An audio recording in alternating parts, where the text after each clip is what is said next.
Pasteur. Voilà. Voilà, j'ai beaucoup de joie d'être avec vous, de partager le grand trésor de la parole du Seigneur. C'est la plus belle chose qui existe. Le Seigneur nous l'a donnée et le Seigneur la met au fond de notre cœur. Alors il faut que ça descende de la tête et simplement passe à l'intérieur pour que nous la vivions. Me présenter, je ne sais pas quoi vous dire, hein. Je sers le Seigneur depuis longtemps. Vous le voyez à mes cheveux blancs. J'ai commencé le ministère, j'avais 18 ans. Vous voyez ? Aujourd'hui, j'en ai 65, alors vous voyez un petit peu que ça fait quand même quelques années. Le Seigneur a été fidèle, il nous a bénis. Je suis arrivé dans le service du Seigneur comme un enfant, avec le désir de le servir tout simplement. Je ne savais même pas ce que c'était. J'étais un peu à l'ouest, j'étais un peu rêveur, mais le Seigneur j'étais convaincu, et l'église dans laquelle j'étais à l'époque était convaincue que le Seigneur m'avait appelé. Et je me suis dit, si c'est pour le faire, autant le faire tout de suite. On ne va pas attendre. Plus vite ça sera fait, plus vite je commencerai, plus vite je serai efficace. Et je n'ai pas été chercher plus loin, voyez. Et vraiment, je reconnais que c'est une grande grâce de Dieu de commencer le service du Seigneur dans sa jeunesse. Certains sont appelés beaucoup plus tard. J'ai connu des frères qui ont été presque appelés quelques années avant la retraite. On peut toujours faire du travail. Mais béni soit Dieu quand il y a des jeunes qui sont appelés dans le service de Dieu. Et personnellement, je considère que le Seigneur m'a fait une grande grâce et j'ai toujours autant de joie, de plaisir et de bonheur à le servir et à être avec mes frères et sœurs dans l'amour du Seigneur, dans la grâce de Dieu. Je suis un grand frère, c'est tout. Je n'ai aucune autre prétention que de pouvoir m'asseoir avec mes frères et sœurs, de les aider comme je peux avec la grâce de Dieu. Voilà. Alors, je suis à Puteaux, dans l'ouest parisien, depuis maintenant 7 ans, plus de 7 ans, où nous sommes arrivés dans une église en pleine difficulté, en pleine souffrance. J'ai eu le bonheur de faire les cultes dehors pendant 5 mois. Et quand je dis un bonheur, c'est un vrai bonheur. Avec des frères et sœurs qui étaient là, parfois debout, on emmenait les chaises de camping, on s'installait comme on pouvait dans un parking, et quand les voitures changeaient, il fallait tous bouger. Enfin bref, une aventure extraordinaire, je regrette rien du tout. Je considère que c'est une grâce et le Seigneur nous a bénis. Cette église qui était vraiment malmenée, le Seigneur a mis la paix dans les cœurs. Pour moi, c'est ce qui est le plus important. Nous avons été en procédure judiciaire pendant 7 ans, plus de 7 ans et demi. Le dernier volet, c'était l'appel. Les renseignements que nous avons, je n'ai pas encore les papiers en main, mais c'est que nous avons gagné cet appel. Et nous bénissons Dieu pour cela. C'est un vrai coup de tonnerre, hein. Vous savez, la mairie de Puteaux et la région, c'était un peu le pot de terre contre le pot de fer. C'était un peu le petit David contre le grand Goliath. Et certainement qu'on ne donnait pas cher de notre peau, vraiment. Mais vous savez, le Seigneur nous a appris à persévérer. Et personnellement, je lâche pas facilement. Je suis un peu pitbull sur les bords, voyez. Je lâche pas. Et ça fait donc 7 ans, c'était difficile. J'habite Orléans, à côté d'Olivet, à côté d'Orléans à Olivet, et on faisait les navettes tous les dimanches et tous les mardis. Il y a presque 300 km, 290 allers-retours. Et je pense que ça a montré aux gens qui étaient en plein désarroi que je lâche pas. Je suis là. Même si je ne sais pas trop quoi faire grand-chose. Mais je suis là. Parce que le Seigneur est là. C'est ça qui compte, hein? Et il ne faut pas qu'on lâche. Vous voyez, j'étais aussi pasteur d'Orléans avec une assemblée qui comptait 300 membres avec les enfants, les jeunes, etc. C'était à peu près 400 à 450 personnes qui se réunissaient lorsqu'on réunissait tout le monde. Bien sûr, ça faisait beaucoup, hein. Donc j'ai pris ma retraite puisque notre gouvernement a eu la gentillesse de nous permettre de la prendre à 60 ans. Donc j'ai dit je la prends parce que je ne sais pas ce qui va arriver, hein. Donc j'ai bien fait. Et ça m'a libéré aussi pour pouvoir m'occuper de cette église. On m'a souhaité bonne retraite, et c'est une bonne retraite. Béni soit le Seigneur. Alors, c'est une aventure. Alors, ce matin, je voudrais vous parler, je n'ai pas de leçons à vous donner, hein. Ne croyez pas que je suis là pour vous donner des leçons. J'essaye de m'en donner déjà à moi-même. Il y a beaucoup de boulot, hein, croyez bien. Mais je voudrais vous parler... ah oui, c'est moi qui dois commander, oui. Excusez-moi, je ne sais pas comment on fait. Voilà, c'est beau. Alors, de quel côté vous êtes? Vous aimez les cadeaux? Ah oui, hein. Personne n'a envie de rejeter un cadeau, hein. Alors, voilà, j'ai pris cette petite image d'une petite fille qui a les mains tendues vers un cadeau. Est-ce qu'elle vient de le recevoir, ou est-ce que... elle le donne, elle l'offre. Moi, j'ai plutôt vu ça comme ça, hein, comme une enfant qui offre. Et je trouve que sa mine est réjouie. Non? Voilà. Alors, ce matin, de quel côté on est? Du côté de ceux qui aiment recevoir ou du côté de ceux qui aiment donner? Et voilà. Et si nous parlions ce matin de générosité? Et si nous parlions de générosité? Je pense que c'est quelque chose qui est très important dans la parole de Dieu. Et je voudrais que... Alors, je vous l'ai dit, hein, je n'ai aucune leçon à vous donner. Et croyez bien que la première leçon, c'est pour moi. Pardonnez-moi d'être égoïste, hein.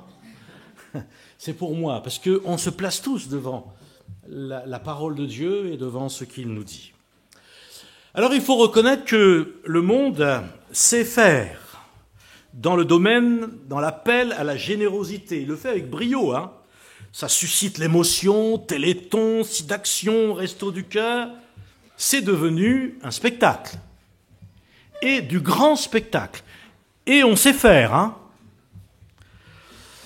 Des organismes humanitaires sont sur tous les fronts des grandes catastrophes. Médecins sans frontières, Handicap International, Croix-Rouge, Action contre la faim, Amnesty International, SOS Village Enfants. Il y en a tellement. Si vous allez sur Internet, vous verrez le nombre d'associations humanitaires. C'est devenu un métier. Et plusieurs jeunes suivent des formations, se forment pour ça. C'est devenu un véritable métier. Voilà, les people, hein, les princes, princesses s'impliquent dans toutes sortes de causes humanitaires. Ça fait bien, faut dire les choses, hein. C'est devenu une image. Faut donner une bonne image. Même si tu es une pire canaille, mais il faut quand même que tu fasses quelque chose de bien devant tout le monde. Alors, la générosité, j'ai mis les synonymes, les contraires. Synonymes bienveillance, bonté, charité, dévouement, indulgence. Les contraires, égocentrisme, égoïsme, insensibilité, indifférence, du chacun pour soi. Mes frères et sœurs, de quel côté on se place? Je parle honnêtement, pas pour faire du spectacle, pas pour en mettre plein la vue aux autres, pour être vrai. De quel côté je me place? Ce texte que vous connaissez, qui est la marque de temps difficiles, se trouve dans 2 Timothée au chapitre 3 et au verset 1er à 5. Sache que dans les derniers jours, il y aura des temps difficiles. Et le texte biblique ne dit pas à cause du chômage, à cause des guerres, à cause des malheurs ou des souffrances qui vont arriver à la terre. Non, elle dit car les hommes seront Et mes sœurs, permettez-moi de vous mettre avec. Hein. Ah bah oui. Il y en a un qui va se faire lapider, là. Avec générosité. Hein. Les hommes seront égoïstes, amis de l'argent. Et vous remarquerez dans tous les termes qui sont employés qu'en fin de compte, tout revient à l'égoïsme. Amis de l'argent, fanfarons. Ah oui, il faut que les gens nous regardent. Hein. Hautains, blasphémateurs, rebelles à leurs parents, ingrats, irreligieux, insensibles, déloyaux, calomniateurs, intempérants, cruels, ennemis des gens de bien, traîtres, emportés, enflés d'orgueil, aimant le plaisir plus que Dieu, ayant l'apparence de la piété, mais reniant ce qui en fait la force. Et à la fin, on a envie de dire « n'en jetez plus ».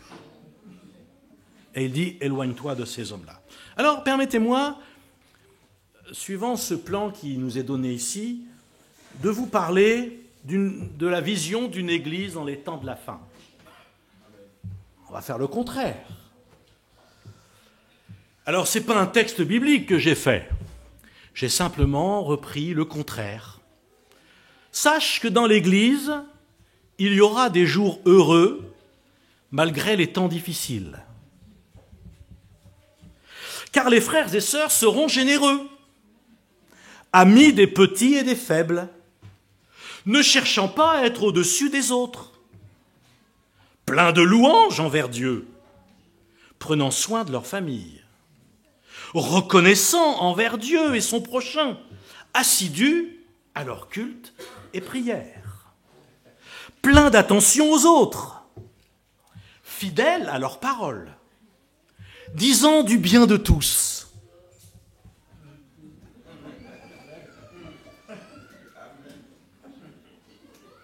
Amen. Modérés, compatissants, amis des gens de bien, fidèles, coûte que coûte, tranquilles, modestes, aimant Dieu plus que tout, cherchant non l'apparence, mais la force dans une réelle piété. J'aurais pu vous le mettre devant les yeux, hein, ça aurait été mieux. Mais c'est parce que là, je bug un peu de la télécommande. Hein. Aimant Dieu plus que tout, cherchant non l'apparence, mais la force dans une réelle piété. Recherche ces gens-là. Alors, mes frères et sœurs, de quel côté vous êtes ? De quel côté sommes-nous ? Je trouve que ces textes nous appellent à avoir un autre état d'esprit, une autre mentalité. On se plaint ou on est triste de la souffrance qu'il y a dans ce monde. Mais la souffrance qu'il y a dans ce monde, le texte dit, les hommes seront égoïstes. Tout ramené à eux. Moi. Il y en avait un qui chantait, hein, je crois que c'était 500 millions de Chinois à l'époque. Depuis, ça a augmenté. Hein. Et moi. Ah oui, et moi, toujours moi. Alors, si ton moi est toujours en avant, prépare ton mouchoir, tu vas pleurer. C'est clair. Et il n'y a pas de bavure là-dessus. On continue. Voyons la générosité selon Jésus. Parce que c'est ça qui nous intéresse, hein. Alors, ayez en vous les sentiments qui étaient en Jésus-Christ. Existant en forme de Dieu, il n'a point regardé son égalité avec Dieu comme une proie arrachée. Mais il s'est dépouillé lui-même, en prenant une forme de serviteur, en devenant semblable aux hommes. Il a paru comme un vrai homme, il s'est humilié lui-même, se rendant obéissant jusqu'à la mort, même jusqu'à la mort de la croix. Alors, c'est pas de la générosité, ça ? Il n'a pas dit « moi d'abord ». Je suis le Fils de Dieu, je suis Dieu lui-même. On me doit le respect. Et gare au premier qui va avoir une attitude méprisante. Non, il s'est humilié lui-même. Alors vous savez, quand vous vous humiliez vous-même, vous ne craignez pas que les autres vous humilient, hein? Puisque vous le faites vous-même, il n'y a pas de problème. Continuons avec la générosité selon Jésus. Lors donc que tu es généreux envers quelqu'un, dans le texte c'est fais l'aumône, mais c'est ça, hein, ne sonne pas de la trompette devant toi. Bon, vous allez me dire, moi je ne sais pas jouer de la trompette, d'accord. Bon, comme font les hypocrites dans les synagogues et dans les rues, afin d'être glorifiés par les hommes. Je vous le dis en vérité, ils ont leur récompense. Mais quand tu es généreux envers quelqu'un, que ta main gauche ne sache pas ce que fait ta droite, afin que ton acte de générosité se fasse en secret, ton Père qui voit dans le secret te le rendra. Voilà ce que le Seigneur nous demande aux uns et aux autres. La générosité, selon Jésus, se manifeste par le pardon. Alors, permettez-moi de vous poser la question, est-ce que vous pardonnez facilement ? Nous connaissons la prière, pardonne-nous à ceux qui ne nous ont pas offensés. C'est souvent la prière de beaucoup, hein. C'est plus facile de pardonner à quelqu'un qui ne nous a rien fait. Mais là, le Seigneur nous parle de pardonner à des gens qui nous ont fait du mal, qui ont dit des mauvaises choses sur nous, qui n'ont pas été sympas. Hein ? C'est bien ça que le Seigneur nous demande, non ? Je ne me trompe pas. Bon, ça va, vous me rassurez. Que toute amertume, toute animosité, toute colère, toute clameur, toute calomnie, toute espèce de méchanceté disparaissent du milieu de vous. Ça devrait être déjà fait. Soyez bons les uns avec les autres, compartissant, vous pardonnant réciproquement, comme Dieu vous a pardonné en Christ. Et mes amis, pourquoi est-ce que l'apôtre nous dit ça au sujet de l'Église? Si tout est bien, si tout le monde est gentil, si tout le monde est agréable, si personne ne pique une crise ici ou là, pourquoi vous avez besoin de pardonner? Si le Seigneur nous dit ces choses, c'est parce qu'il y a nécessité de pardonner, non? Ça veut dire que jusqu'à la fin de notre vie, qu'on soit d'accord ou pas, on aura la nécessité de pardonner. C'est-à-dire qu'on va trouver des gens qui vont nous décevoir, mais peut-être aussi que on va les décevoir. Pas toujours les autres quand même, hein. Et il y aura besoin d'un pardon réciproque. Ça fait partie de la vie chrétienne. Si le Seigneur nous a pardonné, il dit, tu pardonnes. C'est ça la générosité selon le Seigneur. Évidemment, ce n'est pas toujours comme ça qu'on l'entend dans le monde. Mais est-ce que c'est les idées du monde qui doivent diriger notre vie, ou bien ce que le Seigneur nous dit dans sa bonne parole? Et il va nous dire, et l'apôtre Paul va nous dire, devenez donc les imitateurs de Dieu. C'est pas parce que on va avoir des bons points, c'est pas parce que, comment dirais-je, c'est la morale qui nous dit ça, etc. Non, c'est toujours par rapport à l'exemple de Jésus. C'est toujours par rapport à ce que Jésus est. Devenez donc les imitateurs. Vous pouvez vous pardonner parce que comme ça, vous allez ressembler au Seigneur. Comme des enfants bien-aimés, marcher dans l'amour, à l'exemple de Christ qui nous a aimés, qui s'est livré lui-même à Dieu pour nous, comme une offrande et un sacrifice de d'honneur. Toujours par rapport à ce que le Seigneur a fait pour nous. Je pardonne, non pas parce que je suis tellement gentil, je suis tellement bien. Non, je pardonne parce que le Seigneur m'a pardonné. Et vous savez, ça c'est pas facile de pardonner. C'est pas facile. C'est plus facile de pardonner à quelqu'un qui nous a rien fait. Mais quelqu'un qui nous a fait du mal, c'est dur. C'est très dur. La générosité se manifeste par le pardon et Jésus va nous raconter cette histoire de ce serviteur qui vient supplier son maître parce qu'il doit une grosse somme d'argent, on ne sait pas comment il a fait pour la dépenser, mais vous savez qu'il y a des gens, la carte bleue, ça y va. Bon. Mais lui, il avait tellement fait fumer la carte bleue que, il devait des sommes énormes. Et puis le maître, contre toute attente, va remettre sa dette. Il va dire, bon, c'est va, je passe l'éponge. Faut déjà être généreux, hein. Non? Ça arrive pas souvent, hein. Mais voilà, c'est un maître qui est généreux. Eh oui, ça existe. Mais en sortant d'aller voir son patron, il rencontre un de ses amis qui lui doit quelques broutilles. Il en devait quelques millions. Son compagnon lui devait quelques centaines d'euros peut-être. Et voilà qu'il lui saute au kiki, il l'étrangle. Et il lui a dit, tu vas me payer, oui ou non? Et comme le pauvre gars, il dit, ben moi j'ai rien, je ne peux pas te rembourser, attends, peut-être que ça va être mieux un peu plus tard. L'autre, il est dans une intransigeance. Pas question, tu me dois de l'argent, tu dois me payer, puisque tu ne peux pas, eh ben tant pis pour toi, tu vas aller en prison. Et quand le maître a appris ça, mes amis, vous savez ce qu'il a fait? Il a dit, mais tu m'avais supplié, je t'avais remis ta dette, tu ne pouvais pas faire la même chose?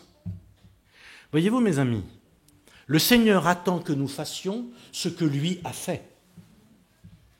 C'est ça la vie chrétienne. Dieu attend que nous fassions ce que lui a fait, et non pas selon nos arrangements personnels. Et il dira, le maître irrité le livra au bourreau jusqu'à ce qu'il ait payé tout ce qu'il devait. Ça va durer longtemps, hein. C'est ainsi que mon Père céleste vous traitera si chacun de vous ne pardonne pas à son frère de tout son cœur. Hein? C'est facile, ça? Mais n'empêche que les conséquences peuvent être terribles. La générosité se manifeste dans la famille. Oui, c'est 1 Timothée, chapitre 5, dit « Honore les veuves qui sont vraiment veuves ». Alors, une veuve qui ne serait pas veuve, ça voudrait dire qu'elle a... Quoi, son mari n'est pas mort et puis elle l'a caché quelque part. Dans un placard. Non, c'est pas ça. Ici, le texte parle du soutien. Rappelez-vous, c'est une société où notamment les femmes, plus particulièrement, donc les veuves étaient des personnes vulnérables, sans ressources. Et il était nécessaire de prendre soin d'elles. Pas de sécurité sociale, pas de pension de reversion, pas de retraite, pas de sécurité quelconque. C'était la famille qui devait prendre ça en charge. Et l'apôtre va dresser un petit peu des règles pour pouvoir organiser cette générosité. Si une veuve a des enfants ou des petits-enfants, qu'ils apprennent avant tout à exercer la piété envers leur propre famille. Et vous remarquez l'expression qui est employée ici? Qu'ils apprennent avant tout à exercer la piété envers leur propre famille.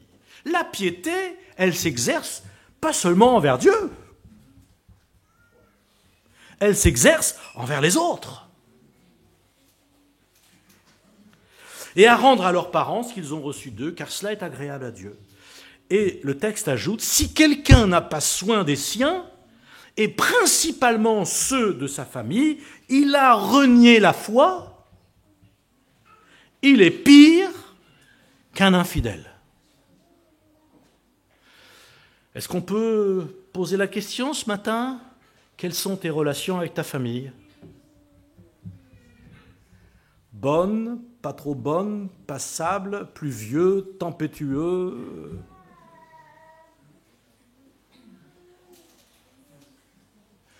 La Bible dit que nous devrions être en paix avec tous les hommes. Ben, je pense que les premiers avec lesquels on devrait être en paix, ce sont ceux qui sont de notre famille. Mais on rencontre tellement de drames dans notre société où des hommes abandonnent leur famille, où des femmes, des hommes maltraitent soit leurs enfants, soit leurs parents ou leurs grands-parents, où les histoires d'argent prennent une dimension. Qu'en est-il dans le peuple de Dieu? Et le Seigneur nous parle et nous dit, par exemple, dans un des prophètes, que le Seigneur est témoin entre toi et la femme de ta jeunesse, dira-t-il.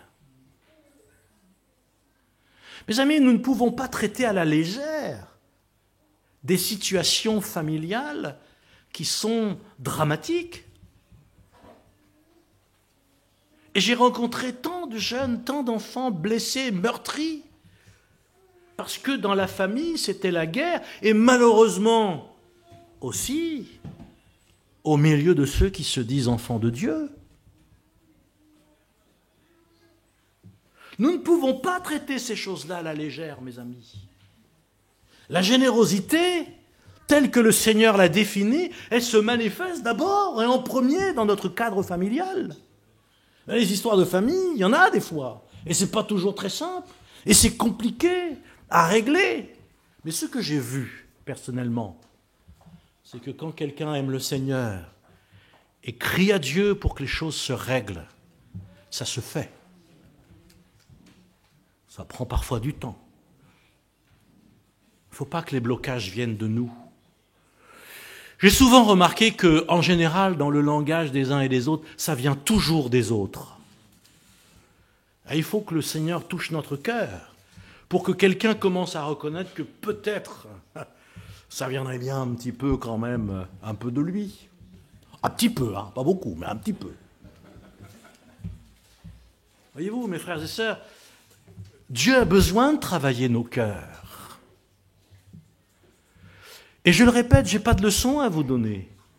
Nous sommes tous pareils. Et lorsqu'on nous tape sur les doigts, ça nous fait mal. Mais quand même.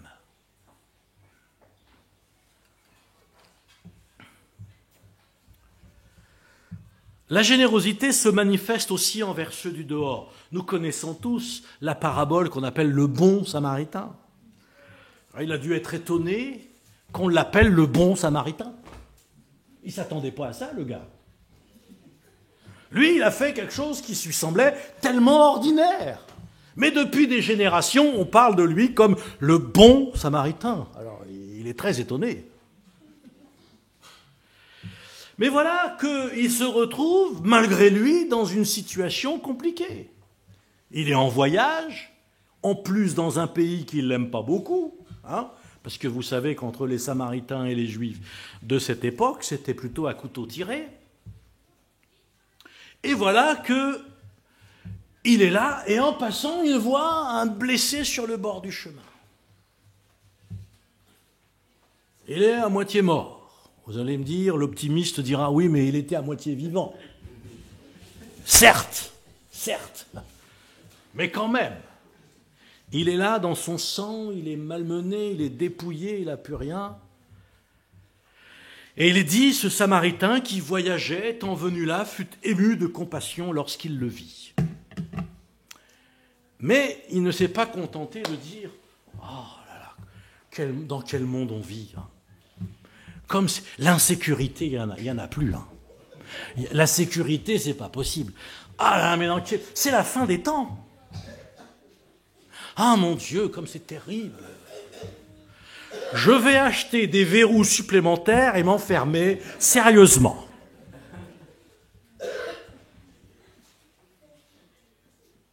Il y en a deux avant qu'on fait ça. Ils l'ont vu comme ça, et puis qui ont discrètement commencé à courir un petit peu. Hein.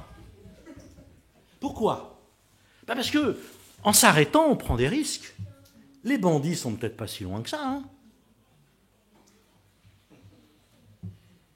Et si je m'arrête et qu'ils me sautent dessus, moi je vais faire le deuxième à moitié mort. Alors il prend des risques. Et mes amis, la générosité, elle prend toujours des risques. Toujours. Il prend le temps de s'arrêter. Vous savez, nous, on est souvent pris par le temps. On n'a pas le temps. Pas le temps. T'inquiète pas, tu prendras le temps de mourir. Mais on n'a pas le temps. On est tellement occupé tellement de choses à faire. Et je dirais aussi, sans vouloir vous vexer, tellement de temps à perdre.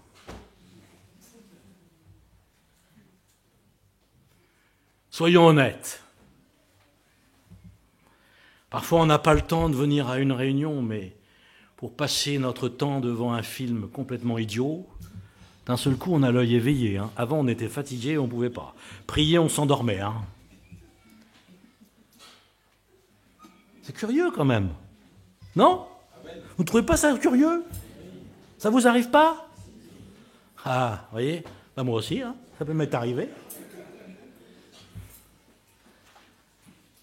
Pas le temps. Pourtant, il prend le temps, lui, de s'arrêter. Il prend le temps de le secourir.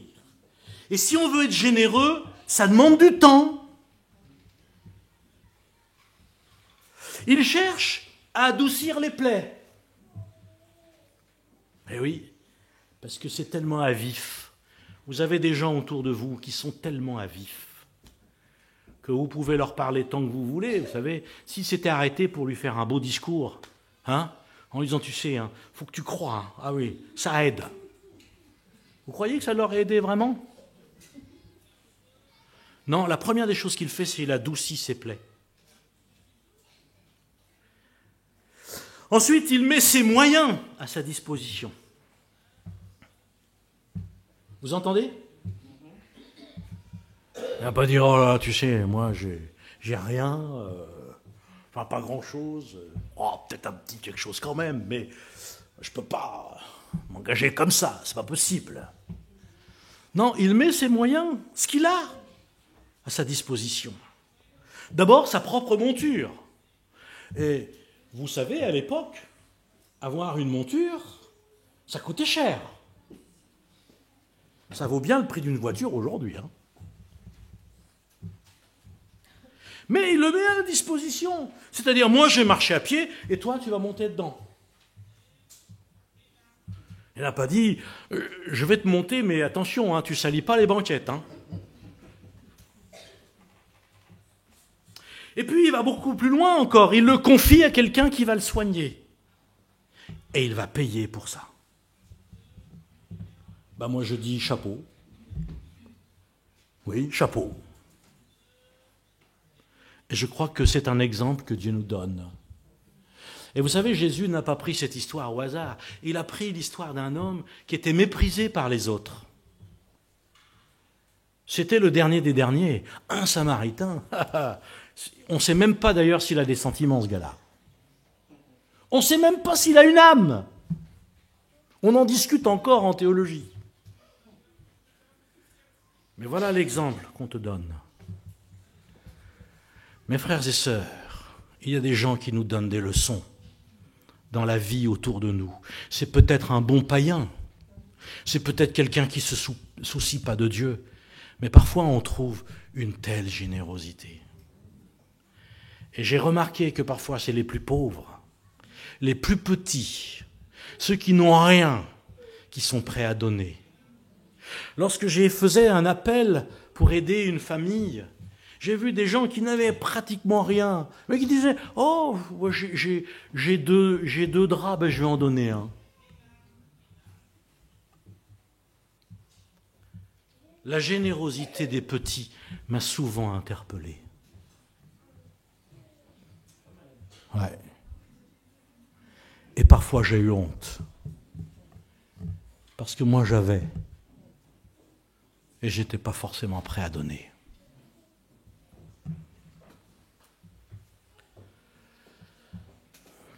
Le Seigneur dit encore, ceci se manifeste envers ceux du dehors, si vous aimez ceux qui vous aiment.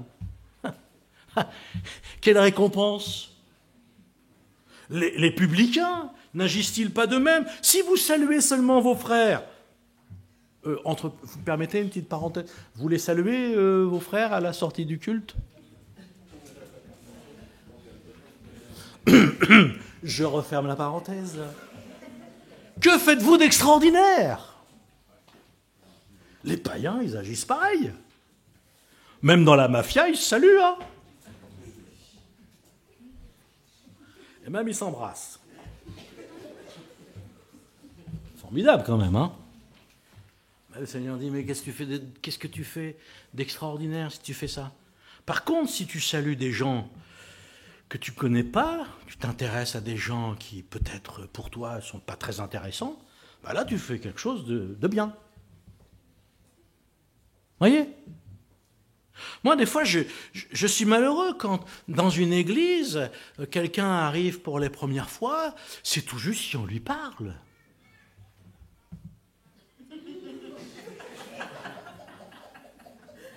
On ne sait pas, hein.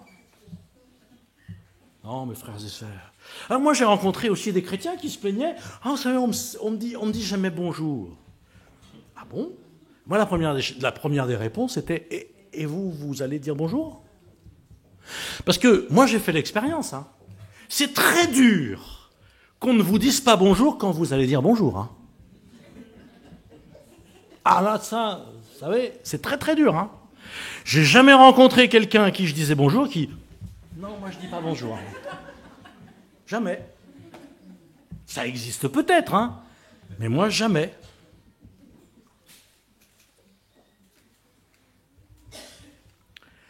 La générosité se manifeste dans l'Église, et j'espère qu'elle se manifeste largement dans l'Église. Regardez ce que l'apôtre Paul va écrire dans 2 Corinthiens, chapitre 8. Vous connaissez la grâce de notre Seigneur Jésus-Christ, qui pour vous s'est fait pauvre. Vous connaissez la grâce de notre Seigneur Jésus-Christ, qui pour vous s'est fait pauvre. De riche qu'il était. En général, on préfère le contraire. De pauvre, on préfère devenir riche. Mais lui, le Seigneur, par générosité, de riche qu'il était, il est devenu pauvre. Il faut le faire quand même, hein. Afin que par sa pauvreté, vous soyez enrichis. Car il s'agit non de vous exposer à la détresse pour soulager les autres, mais de suivre une règle d'égalité. Dans les circonstances présentes, votre superflu pourvoira à leurs besoins, afin que leur superflu pourvoie pareillement au vôtre. En sorte qu'il y ait égalité, selon qu'il est écrit, celui qui avait ramassé beaucoup n'en avait rien de trop, mais celui qui avait ramassé peu n'en manquait pas. Au fait, à qui fait-il allusion, là? Ou à quoi fait-il allusion? À la manne dans le désert. Eh oui! Parce qu'elle tombait tous les jours pour tout le monde. Mais il y avait des gens qui allaient vite, hein? Ah, vite! Je connais des petits coins où c'est formidable, hop! En moins de 2, j'en ai ramassé. Puis évidemment, les familles plus nombreuses, eh ben, il n'y avait plus de main-d'œuvre, et puis hop, ça mettait pas de temps. Puis l'autre était peut-être avec ses rhumatismes, et il fallait se baisser en plus, et c'était dur. Alors il n'en avait pas assez. Mais il y avait de la générosité au milieu du peuple. Et alors, si j'en avais trop, ben je le donne. Et puis l'autre, il n'en avait pas assez, et bien de telle manière que tout le monde était rassasié, et puis on n'en manquait pas, il n'y en avait pas trop. De toute façon, si on le gardait, ça pourrissait. Il y en a qui ont essayé, hein, mais ils ont eu des problèmes. Eh oui. Parce qu'ils ont gardé ça. Ah ben on ne sait jamais. Demain, on va rigoler parce que les autres, ils vont y aller, mais nous, on fait la grasse mat. Hein. Et puis quand ils ont ouvert le couvercle du pot, c'était pourri, les vers étaient dedans, il n'y avait plus rien, quoi. Vous voyez, ça, c'est une leçon que Dieu nous donne. Si tu veux garder tout pour toi, ça va pourrir. Les vers vont se mettre dedans et il n'y aura rien. Hein.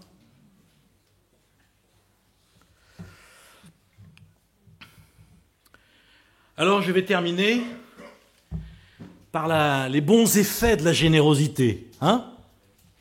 Notre petit côté égoïste va se réjouir. Paul dira « Je vous ai montré de toute manière que c'est en travaillant ainsi qu'il faut soutenir les faibles et se rappeler les paroles du Seigneur qui a dit lui-même. Il y a plus de bonheur à donner, il y a plus de bonheur. Tu veux avoir du bonheur? Mais sois généreux. Occupe-toi des autres, au lieu de t'occuper de tes douleurs, tes souffrances, tes problèmes, tes difficultés. Et je repasse, et je ressasse, et je reviens dessus sans cesse. Et j'en parle. Eh, laisse tomber. Occupe-toi des autres.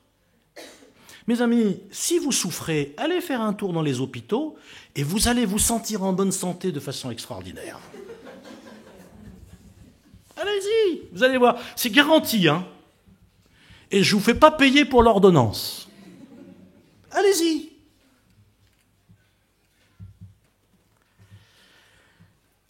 Luc chapitre 6, donnez et il vous sera donné. Voilà, ça c'est une règle de la parole de Dieu. C'est une règle du projet de Dieu. Donnez et on vous donnera. Ouais, mais moi on me donne jamais rien. Eh bien, commence par donner. On versera dans votre sein une bonne mesure, serrée, secouée, qui déborde.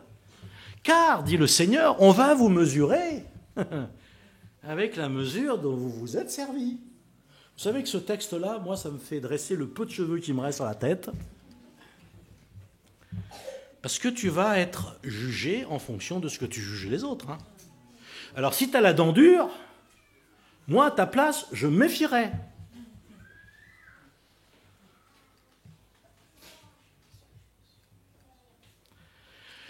Je vous le dis en vérité, Matthieu 25, je vous le dis en vérité, toutes les fois que vous avez fait ces choses à l'un de ces plus petits de mes frères, c'est à moi que vous les avez faites. C'est beau, hein? Voyez-vous, le Seigneur s'identifie à tous ceux qui sont dans la détresse, dans le besoin et dans la souffrance. Il ne s'identifie pas avec les riches et avec les gens qui sont arrogants et qui ont tout ce qu'ils veulent. Il s'identifie avec les petits, les pauvres et les malheureux. Et il dit, chaque fois que vous allez faire quelque chose pour ces gens-là, c'est à moi que vous allez le faire. C'est fort, hein? Matthieu 6, 14, si vous pardonnez aux hommes leurs offenses, votre Père céleste vous pardonnera aussi. Sous-entendu, et c'est le message, si tu ne pardonnes pas, eh ben moi non plus, je ne te pardonne pas. Voilà pourquoi ceux qui gardent des rancunes tenaces dans leur cœur depuis des années sont dans une misère intérieure extraordinaire. Et je peux vous dire que ça, j'ai vérifié. Hein. Mais quelle grâce quand quelqu'un d'un seul coup se met à pardonner, son soleil éclaire sa vie. La maison s'illumine, son esprit s'illumine. Quelque chose d'extraordinaire se passe. Marc 10, 21, ce que tu as, donne-le aux pauvres, et tu auras un trésor dans le ciel. Et tu auras un trésor dans... Tu veux un trésor dans le ciel? Il y en a qui préféraient avoir le trésor à la banque d'à côté, hein. Je reconnais. Mais le Seigneur dit, ce que tu as, mais donne-le.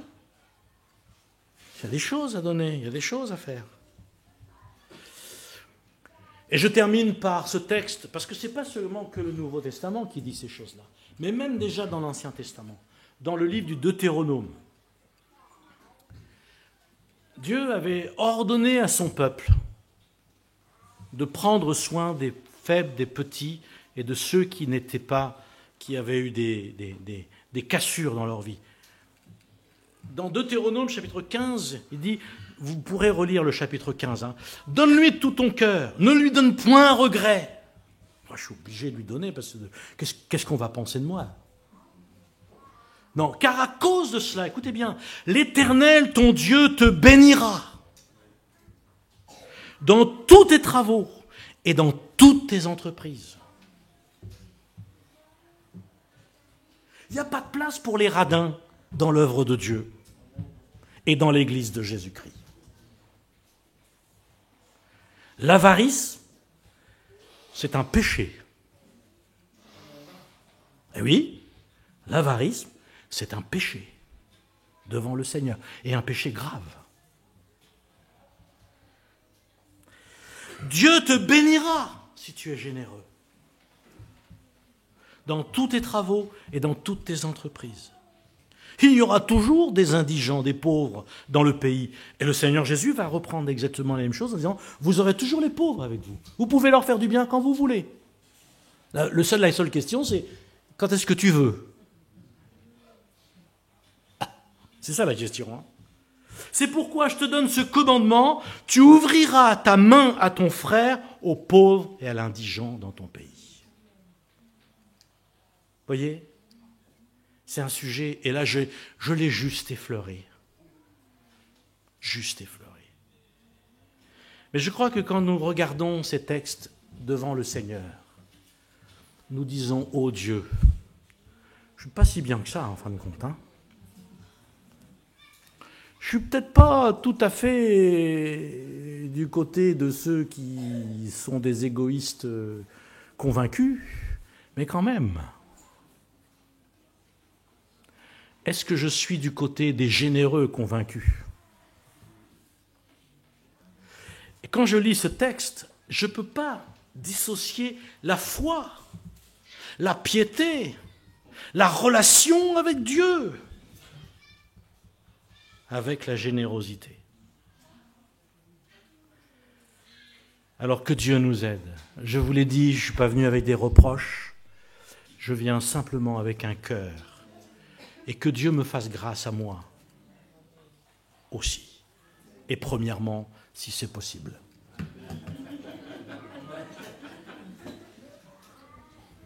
Amen. Seigneur, quand on regarde ta parole, on n'emmène pas large. Seigneur, quand on écoute tes paroles, on se sent tellement petit, méprisable, tellement égoïste, trop souvent, devant la souffrance et la misère de ceux qui sont autour de nous.